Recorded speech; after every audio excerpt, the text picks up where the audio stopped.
Hello everybody. So for my read aloud this week, I've chosen one book called Little Black Crow.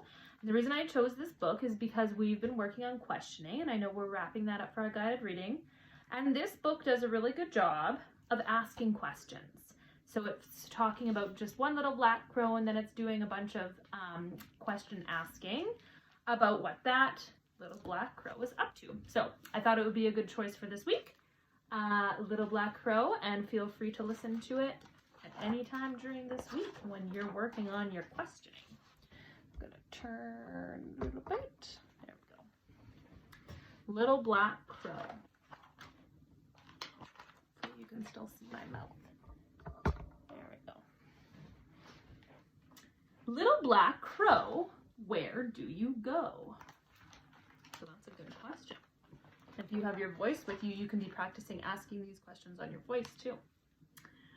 Where do you go in the cold white snow? Where do you go?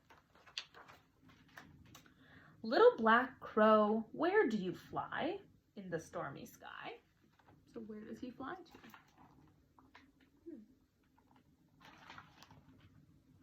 And if you were here, I bet you'd all have different answers, different inferences to the answers of these questions. Whom do you meet in the long, wet street? Whom do you meet? See? He met someone. He met what looks like a bunny. Little Black Crow, do you ever complain in the wind and the rain? Do you ever complain? Complain, that's a tricky word. Do we know what that word means? For complaining about something, maybe we're whining about it. I'm cold, it's wet. I wonder if crows ever complain and get cold. Is it enough to have feathers in all kinds of weathers? Is it enough to have feathers? I wonder if his feathers keep him warm. Little Black Crow in that tall tree, are you a boy like me? Yeah, are they a girl? Boy crow?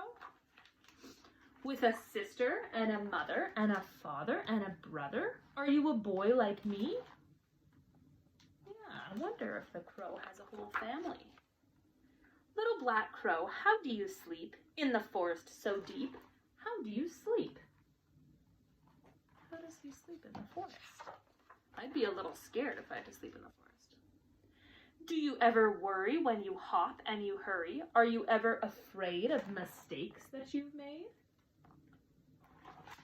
Are you never afraid? Just like I thought. Little Black Crow, whom do you love in the clouds above?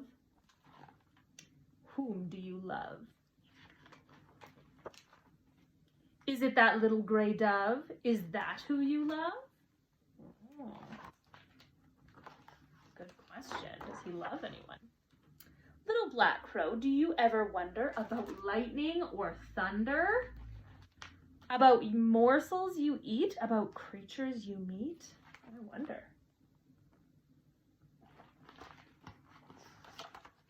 Little Black Crow in the white snow, in the blue sky, in the brown below. Do you ever wonder about stars you see?